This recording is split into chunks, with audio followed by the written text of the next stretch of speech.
السلام علیکم ورحمۃ اللہ وبرکاتہ۔ الحمد للہ رب العالمین، والصلاة والسلام على سید الانبیاء والمرسلین وعلى آلہ وصحبہ اجمعین ومن تبعهم بإحسان إلى يوم الدين، أما بعد، فأعوذ بالله من الشيطان الرجيم، بسم الله الرحمن الرحيم۔ محمد رسول الله والذين معه أشداء على الكفار رحماء بينهم تراهم ركعا سجدا يبتغون فضلا من الله ورضوانا سيماهم في وجوههم من أثر السجود۔ محترم صدر مجلس، علماء کرام، محترم بزرگوں، نوجوان بھائیوں، بڑی خوشی کی بات ہے کہ آج اس مدرسہ عائشہ صدیقہ للبنات کے کیمپس میں یہ ہال مسجد کے طور پر اس کی بنیاد ڈالے گی اور آج اس کا افتتاح ہو رہا ہے۔ اللہ تعالیٰ اس ادارے کو دن دنیا رات چوگنی ترقی عطا فرمائے، اور مبارکباد کے مستحق ہیں وہ تمام لوگ جن کے تعاون سے آج یہ مسجد قائم ہوئی ہے۔ ظاہر ہے کہ یہ بھی اپنے آپ میں بہت بڑا کارنامہ ہے۔ اللہ تعالیٰ نے سورہ توبہ کی آیت نمبر 18 میں مسجد کی تعمیر کو ایمان کے ساتھ جوڑا ہے۔ اللہ نے فرمایا انما یعمر مساجد اللہ من آمن باللہ والیوم الآخر۔ مسجد کی تعمیر، مسجد کو آباد کرنے کا کام وہ لوگ کرتے ہیں جو اللہ کے اوپر اور قیامت کے دن پر ایمان رکھتے ہیں۔ میرے بھائیوں، میں نے آپ کے سامنے قرآن مجید کے 26ویں پارے کی سورۃ الفتح کی آخری آیت پڑھی ہے۔ بڑی مشہور آیت ہے یہ آیت اللہ کے رسول صلی اللہ علیہ وسلم کے صحابہ کی عظمت اور ان کے مقام کو بیان کرتی ہے۔ محرم کا مہینہ چل رہا ہے۔ اس مہینے میں ایک بڑا طبقہ اہل بیت اور حضرت حسین رضی اللہ عنہ کی محبت کے نام پہ صحابہ کرام پر سب کو شتم کرتا ہے، صحابہ کرام پر لعن طعن کرتا ہے، صحابہ کرام کو انگلیاں اٹھاتا ہے۔ لیکن اسی بہانے امت کو صحابہ کی عظمت اور صحابہ کے مقام کو پڑھنے، سننے اور سمجھنے کا موقع بھی الحمدللہ ملتا ہے، اور بہت سارے لوگوں کی ذہن کی اصلاح ہوتی ہے۔ میرے بھائیو، صحابہ کون ہیں؟ صحابہ اس روئے زمین پر اللہ کے پیغمبروں کے بعد، اللہ کے نبیوں کے بعد سب سے مقدس گروہ، سب سے مقدس جماعت، سب سے نیک لوگ صحابہ ہیں۔ جس طریقے سے اللہ تبارک و تعالیٰ نے اپنے نبیوں کو چنا ہے اور پھر نبوت کے سلسلے کی آخری کڑی اللہ تبارک و تعالیٰ نے ہمارے اور آپ کے پیارے نبی جناب محمد رسول اللہ صلی اللہ علیہ وسلم کو بنایا ہے، اسی طریقے سے اللہ تبارک و تعالیٰ نے ہمارے نبی کو جو ساتھی دیے، جو کمپینین دیے، جو اصحاب دیے، ویسے صحابی اور ویسے ساتھی اللہ نے کسی اور نبی کو دیے۔ نبی کے صحابہ کون ہیں؟ صرف اس ایک آیت پر آج ہم غور کر رہے ہیں انشاءاللہ۔ صحابہ کی عظمت کو سمجھنے کے لیے قرآن مجید کی صرف یہ ایک آیت کا اللہ نے فرمایا، سورہ فتح کی آیت نمبر 29 سے آخری آیت، محمد الرسول اللہ والذین معه اشداء علی الکفار رحماء بینہم۔ محمد اللہ کے رسول ہیں صلی اللہ علیہ وسلم، اور جو آپ کے ساتھ ہیں، ہمارے علماء بیٹھے ہیں، اللہ تبارک و تعالیٰ نے یہاں نبی کے صحابہ کے لیے اصحاب کا لفظ استعمال نہیں کیا۔ اللہ نے فرمایا والذین معه، جو رسول کے ساتھ ہیں۔ یہ جو ساتھ کا لفظ ہے، مع کا لفظ ہے، یہ صحابہ کی عظمت بیان کرتا ہے۔ یعنی نبی کے صحابہ ہر حال میں اپنے نبی کے ساتھ ہیں، سکھ میں بھی ساتھ ہیں، دکھ میں بھی ساتھ ہیں، پریشانی میں بھی ساتھ ہیں، آسانی میں بھی ساتھ ہیں۔ نبی اکرم کی زندگی میں بھی نبی کے ساتھ ہیں، اور نبی کی وفات کے بعد بھی وہ نبی کے دین پر، نبی کے مشن پر لگے ہوئے ہیں، وہ نبی کا ساتھ چھوڑنے والے نہیں ہیں۔ یہ آیت کریمہ ان لوگوں کا رد ہے، ان لوگوں کے عقیدے کے اوپر یہ آیت کریمہ ضرب لگاتی ہے جو صحابہ کرام کے اوپر یہ الزام لگاتے ہیں کہ نعوذ باللہ وہ مرتد ہو گئے، انہوں نے نبی کے بعد نبی کے دین کو چھوڑ دیا۔ اللہ کہہ رہا ہے والذین معہ، میرے نبی کے وہ ساتھی جو ان کے ساتھ ہیں، کیسے ہیں وہ؟ اشداء علی الکفار، وہ کافروں کے اوپر، وہ اللہ کے دشمنوں کے اوپر بڑے سخت ہیں۔ رحماء بینہم، اور آپس میں بہت زیادہ رحم دل ہیں۔ عجیب و غریب لوگ ہیں، سختی کی جگہ سختی ہے اور نرمی کی جگہ نرمی۔ میدان جنگ میں ان کی تلوار کے آگے دشمن ٹھہر نہیں سکتا، اور آپس میں معاملات میں، اخلاق میں وہ موم ہیں۔ بقول اقبال وہ حلقہ یارا تو پریشم کی طرح نرم، اور رسم حق و باطل ہو تو فولاد ہے۔ نبی کے صحابہ وہ ہیں، آپس میں ایک دوسرے سے اتنی محبت کرتے ہیں کہ ایک دوسرے کے لیے اپنی جان تک دینے کو تیار ہیں، خود بھوکے رہ کر کے اپنے مہمان کو کھانا کھلانے والے لوگ۔ مدینہ کے انصاری صحابہ نے مکہ کے مہاجر صحابہ کے لیے اپنے مکان، اپنی پراپرٹی، اپنی زمین، اپنی جائیداد، یہاں تک کہ یہ تک پیشکش کر دی، ہماری 4 بیویاں ہیں، آپ پسند کر لیں کسی کو، میں طلاق دے دیتا ہوں، اس ترتیبات آپ نکالیں۔ دنیا کی تاریخ میں ایثار اور قربانی کی ایسی نظیر نہیں ملتی ہے، اور وہی صحابہ ہیں۔ ابو عبیدہ ابن جراح رضی اللہ تعالیٰ عنہ غزوہ احد میں لڑ رہے ہیں، ایک آدمی بار بار ان کی آنکھوں کے سامنے آ رہا ہے، وہ نظر انداز کرتے ہیں، ہٹنے کی کوشش کرتے ہیں، مگر وہ آدمی بار بار ان کی آنکھوں کے سامنے آ رہا ہے۔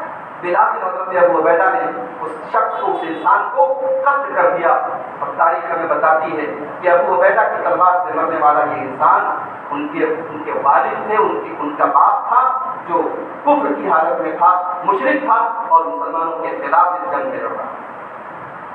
اشداء علی الکفار رحماء، میرے نبی کے صحابہ آپس میں بہت رحم دل ہیں اور دشمنوں کے اوپر بہت سخت۔ تراہم رکعا سجدا یبتغون فضلا من اللہ ورضوانا، تم ان کو جب بھی دیکھو گے وہ اتنے اللہ والے ہیں، وہ اتنے بڑے عابد اور زاہد ہیں، وہ اتنے بڑے عبادت گزار ہیں، تم جب بھی ان کو دیکھو گے یا تو تمہیں وہ رکوع کی حالت میں نظر آئیں گے یا تمہیں سجدے کی حالت میں نظر آئیں گے۔ حضرت عمر فاروق رضی اللہ تعالیٰ عنہ کی شہادت کا واقعہ بخاری اور مسلم کے اندر موجود ہے۔ ابو لولو نے حملہ کیا ہے، حضرت عمر فاروق کے پیٹ پر خنجر مارا ہے، امیر المومنین مصلی پر گرے ہیں، مگر نماز نہیں ہوتی۔ حضرت عمر فاروق نے فوراً حضرت عبدالرحمن بن عوف کا ہاتھ پکڑا، ان کو آگے بڑھا۔ خلیفہ وقت تڑپ رہا ہے، خون کی دھاریں بہ رہی ہیں، مگر مسلمانوں کی نماز نہیں ہوتی ہے۔ صحابہ نے نماز کا ایسا جذبہ اور ایسا نماز کی ایسی فکر ہمارے سامنے پیش کی ہے۔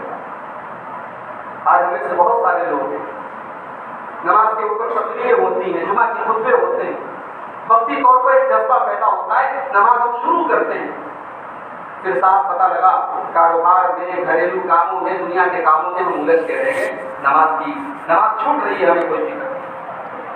نبی کے صحابہ کی عبادت گزاری کا یہ عالم، تراہم رکعا سجدا، تم ان کو جب بھی دیکھو گے تمہیں رکوع کی حالت میں نظر آئے گی یا سجدے کی حالت میں۔ اچھا، دنیا میں آدمی نماز پڑھتا ہے، بہت سارے لوگ مقصد کیا ہے نماز پڑھنے؟ کہیں ایسا تو نہیں کہ ریاکاری ہے، دکھاوا ہے، نمائش ہے، کہیں ایسا تو نہیں کہ نمائشی تقویٰ ہے، کہیں ایسا تو نہیں نماز تو پڑھ رہے ہیں مگر لوگوں کو دکھانا مقصود ہے۔ صحابہ کرام کی عبادت، صحابہ کرام کی نماز، صحابہ کرام کا رکوع، صحابہ کرام کا سجدہ خالص اللہ کو راضی کرنے کے لیے۔ یبتغون فضلا من اللہ ورضوانا، میرے نبی کے صحابہ اللہ تبارک و تعالیٰ کو راضی کرنا چاہتے ہیں، اس کے فضل کو تلاش تلاش کرتے ہیں اس کی رضا کے طالب میں، ان کے دل میں اخلاص ہے، وہ ریاکاری اور دکھاوے سے کوسوں دور ہیں، ان کے دلوں کے اندر اللہ تبارک و تعالیٰ نے اخلاص عطا فرمایا ہے۔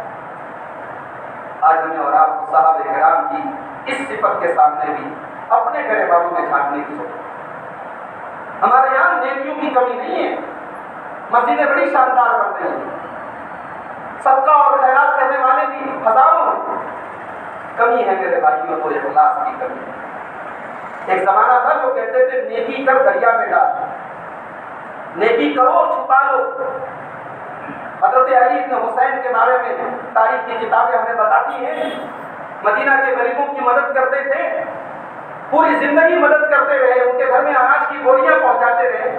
ان غریبوں کو کبھی پتہ نہیں چلا کہ ہمارے گھر میں اناج کی بوری پہنچانے والا کوئی اور نہیں، نبی کے اہل بیت کا، نبی کے گھرانے کا ایک فرد ہے، حضرت حسین کا بیٹا ہے علی بن حسین۔ حضرت علی بن حسین کا جب انتقال ہوا اور ان کو نہلانے کے لیے ان کے بدن سے جب کپڑے اتارے گئے تو ان کی پیٹھ پر گھوڑے کے موٹے موٹے نشان تھے۔ ان نشانوں نے چغلی کی، ان نشانوں نے بتایا کہ ان غریبوں کے گھر میں، مدینہ کے ان غریبوں کے گھر میں ہر مہینے راشن کے بورے پہنچانے والا کوئی اور نہیں، علی ابن حسین تھے، یہ نبی کے اہل بیت کے فرد۔ اخلاص اس کو کہتے ہیں میرے بھائی۔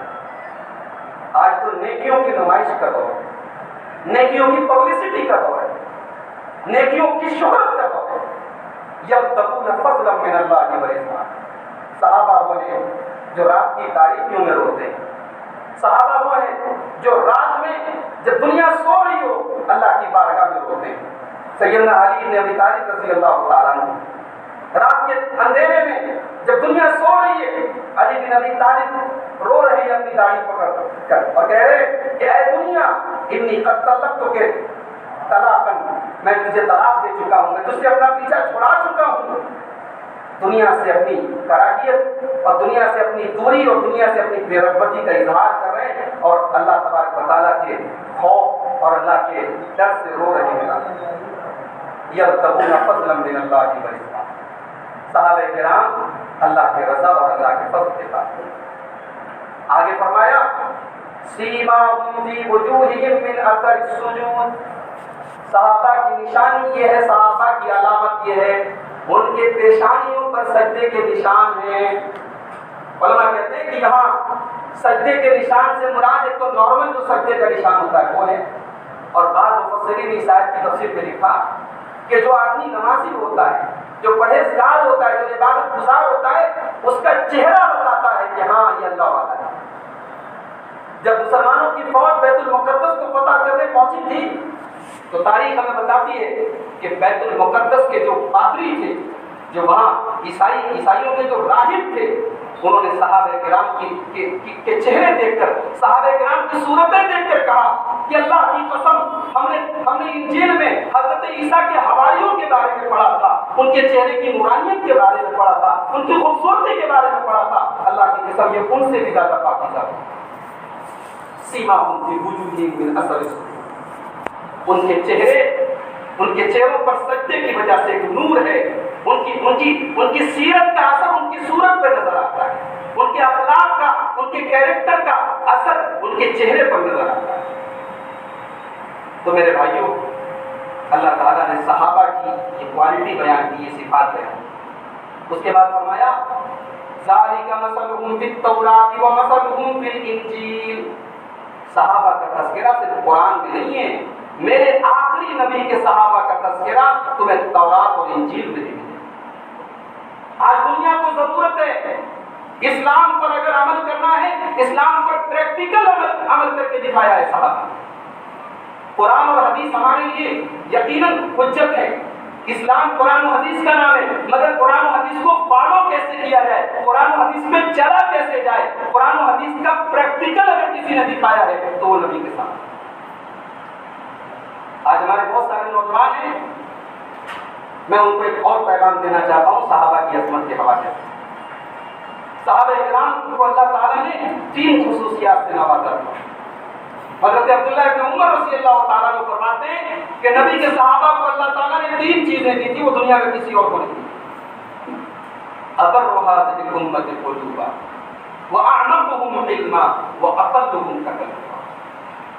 پہلی خصوصیت یہ تھی صحابہ کے دل پاک صاف، ان کے دلوں میں کینہ نہیں. انہوں نے اگر آپس میں جنگ بھی کی ہے میرے بھائی، ان کی جنگ ہماری جنگ کی طرح نہیں ہے، ان کا اختلاف ہمارے اختلاف کی طرح. آج ہمارا اختلاف ہوتا ہے کسی سے، ہمارا اختلاف ہوتا ہے، ہم اس کے خلاف اپنے دل میں بغض پال لیتے. صحابہ کے دل میں ایک دوسرے کے خلاف بغض نہیں. حضرت علی رضی اللہ تعالیٰ عنہ، حضرت معاویہ رضی اللہ تعالیٰ عنہ، جنگ ہو رہی ہے، لڑ رہے ہیں آپس میں، جنگ ختم ہو گئی، حضرت علی شہید ہو گئے، حضرت امیر معاویہ رضی اللہ تعالیٰ عنہ خلیفہ ہو گئے. حضرت معاویہ کے دربار میں، حضرت معاویہ کی مجلس میں حضرت علی کا ایک ساتھی آیا. حضرت معاویہ نے اسے کہا کہ بھائی تم علی کے بڑے ساتھی ہو، بڑے قریبی ہو، ذرا علی کی خوبیاں بتاؤ، ذرا علی کی صفات بتاؤ. اس آدمی کا نام تھا زرار السدائی. اس نے حضرت علی کے اوصاف بیان کرنے شروع، حضرت علی کی دینداری، حضرت علی کا تقویٰ، حضرت علی کا علم، حضرت علی کی فکر آخرت اس نے بیان کرنی شروع کی. حضرت امیر معاویہ خاموشی سے سن رہے، وہ بیان کرتا رہا، حضرت معاویہ سنتے رہے. جب اس کی گفتگو ختم ہوئی، علامہ ابن سعد نے طبقات میں نقل کیا ہے، حضرت امیر معاویہ رضی اللہ تعالیٰ عنہ کی آنکھیں آنسوؤں سے بھری تھی، اور روتے ہوئے حضرت امیر معاویہ نے کہا رحم اللہ ابا الحسن واللہ کان کذالک، اللہ رحم فرمائے ابو الحسن حضرت علی کے اوپر، اللہ کی قسم حضرت علی ایسے ہی. بھئی یہ صحابہ آپس میں اختلاف ہے مگر دل میں بغض نہیں ہے، ایک دوسرے کی خوبیوں کا اعتراف ہے، ایک دوسرے کے فضائل کا اعتراف ہے، ایک دوسرے کے کمال کا اعتراف ہے. یہ بہت بڑی بات ہے میرے پاس. یہ آج ہمارے دل گندے ہیں، ہمارے دلوں میں میل ہے، ہمارے دلوں میں بغض ہے، ہمارے دلوں میں کینے ہیں، ہمارے دل میں حسد ہے. ابر هذه الامه قلوبا، صحابہ کے دل اس امت کے سب سے پاک صاف ہیں. واعمقهم علما، اور صحابہ کا جو علم تھا ان کے علم کے اندر گہرائی. بھئی دنیا میں علم حاصل کرنے کے لیے 3 چیزوں کا صحیح ہونا ضروری ہے. پہلی چیز آپ کے علم کا سورس کیا ہے، سورس آف نالج ہے، آپ نے علم کہاں سے سیکھا. بھئی کوئی آدمی تقریر کر رہا ہے، کوئی آدمی یوٹیوب پر اس کے بہت سارے ماننے والے ہیں، یہ کافی نہیں ہے اس بات کے لیے کہ وہ عالم ہے. اس کے اساتذہ کون ہیں، اس نے علم کس سے حاصل کیا ہے، اس کا سورس آف نالج کیا ہے. کوئی انجینئر ہے، کوئی ایڈوکیٹ ہے، کوئی فلاں ہے، کوئی ڈھکان ہے. بھئی ہم ان سے فتوے پوچھ رہے ہیں، جو باقاعدہ اسٹیکر لگا رہے، بینر لگا رہے، ہم سے فتوے پوچھو. علم کا سورس کیا ہے؟ صحابہ کرام کے علم کا سورس ہے جناب محمد رسول اللہ صلی اللہ علیہ وسلم. صحابہ نے نبی سے علم سیکھا، صحابہ کے سامنے قرآن اترا ہے، آفتاب رسالت کی کرنیں ڈائریکٹ پڑھی ہیں صحابہ نے. قرآن کی آیتوں میں کوئی کنفیوژن ہے، صحابہ ڈائریکٹ نبی سے پوچھتے ہیں. کسی مسئلے کے بارے میں کوئی اشتباہ ہے، صحابہ ڈائریکٹ نبی سے پوچھتے ہیں. تو صحابہ کا علم سب سے گہرا ہے. کیوں؟ کیونکہ ان کا سورس آف نالج بالکل صحیح ہے. اور دوسری چیز، علم حاصل کرنے کے لیے دوسری اہم چیز کیا ہے؟ آپ کا پروسیس آف نالج کیا ہے، آپ کا میتھڈ آف نالج کیا ہے، آپ علم حاصل کیسے کریں، طریقہ کیا ہے.